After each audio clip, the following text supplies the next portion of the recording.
La civilisation grecque est la plus grande civilisation occidentale.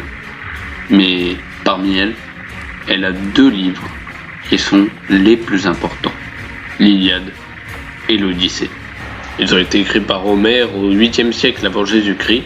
Je ne vais pas rentrer dans le débat sur l'existence ou non d'Homère, qu'il ait existé ou non, cela ne change rien aux textes et à l'impact de ces textes dans l'histoire de l'Europe et même du monde. Je vous recommande ces 2 livres, mais je me pose depuis que je les ai lus cette même question, lequel est le meilleur ? Je vais vous les présenter avec concision, même si je pense que vous devez connaître un minimum ces œuvres. Les 2 ont un point commun au niveau de la forme, et qu'il s'agissait en grec de vers. Les chapitres, au nombre de 24 chacun, sont des chants, les œuvres ayant existé à l'oral avant d'avoir été rédigées à l'écrit et étant chantées par des aèdes lors de grands banquets. Homère, d'ailleurs, était un aède. L'Iliade raconte la guerre entre les Grecs et les Troyens. La cause de cette guerre remonte au plus loin, au mariage des parents d'Achille, Thétis et Pélée, sur l'Olympe. Ils ont invité tous les dieux, sauf Eris, la déesse de la discorde. Vexée, elle vient quand même et jette une pomme où il est écrit « à la plus belle ». 3 déesses, Héra, Athéna et Aphrodite, veulent ce titre. Elles se battent et Zeus ordonne à Hermès de les envoyer sur le mont Ida afin qu'elles soient jugées par Paris, un prince troyen. Il accorde la victoire à Aphrodite, qui lui avait promis de lui accorder la main de la femme la plus belle du monde, qui est Hélène, épouse de Ménélas. Paris, pour obtenir ce qui lui a été promis par Aphrodite, enlève Hélène, ce qui cause la guerre et que tous les rois grecs sont obligés d'aider Ménélas à venger cet affront. Commence alors une guerre de 10 ans avec des personnages tous plus héroïques les uns que les autres. Au commencement de l'Iliade, 9 années ont déjà passé.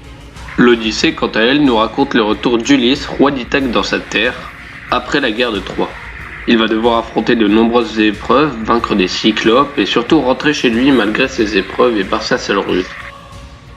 Le livre nous raconte aussi ce que sont devenus Nestor et Ménélas après leur retour de Troie par la terre de Télémaque, fils d'Ulysse, qui décide de leur demander s'ils ont des nouvelles de son père. On nous explique aussi ce qu'est devenu Ithaque après le départ d'Ulysse et notamment les projets des prétendants de Pénélope, la femme d'Ulysse.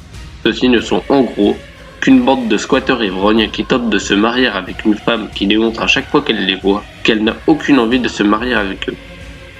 Le retour d'Ulysse, tout comme la guerre de Troie, dure 10 ans.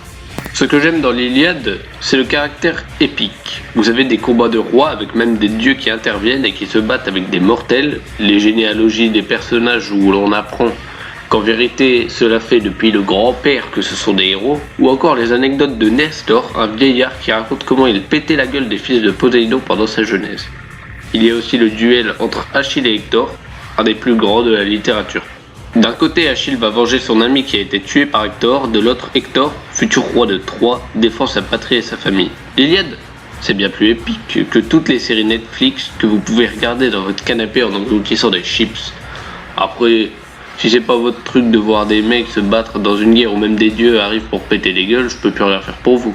Ensuite, ce qui est beau dans l'Odyssée, c'est surtout le personnage d'Ulysse et sa manière de résoudre ses problèmes. Il est capable de battre des cyclopes et des sorcières qui vivent depuis des siècles. De plus, il nous montre aussi dans l'Iliade, mais il est bien plus qu'un cerveau. Il est aussi un excellent soldat et un homme de très grande force, comme il sera montré par l'épreuve des arcs à la fin de l'Odyssée. Ulysse est bien plus intelligent que tous vos personnages de manga ou de film qui ont tout simplement un minimum de jugeote. Après, si vous préférez des personnages de manga à cela, je ne peux rien faire pour vous non plus. Mais du coup, revenons à la question du début. Quel est mon livre préféré entre les deux ? Je pense que mon livre préféré est l'Iliade. J'adore la manière qu'a Homère de narrer les batailles, les personnages sont très charismatiques, notamment Ajax, Ulysse, Achille, Agamemnon, Ménélas, Nestor, Diomède, Idoménée et de nombreux autres, ou chez les Troyens, Hector, Déiphobe, Hélénos, Paris, ou encore Énée qui sera certainement abordé dans une vidéo sur l'Énéide de Virgile.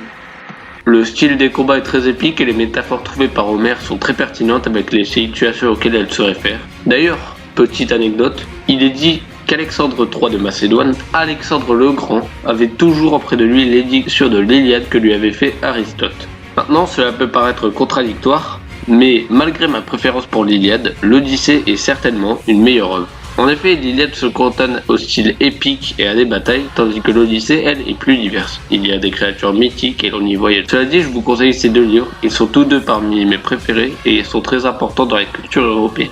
De plus, ils ne sont pas devenus mauvais par l'âge. On pourrait penser qu'un livre vieux devient incompréhensible et passé avec le temps, mais au contraire.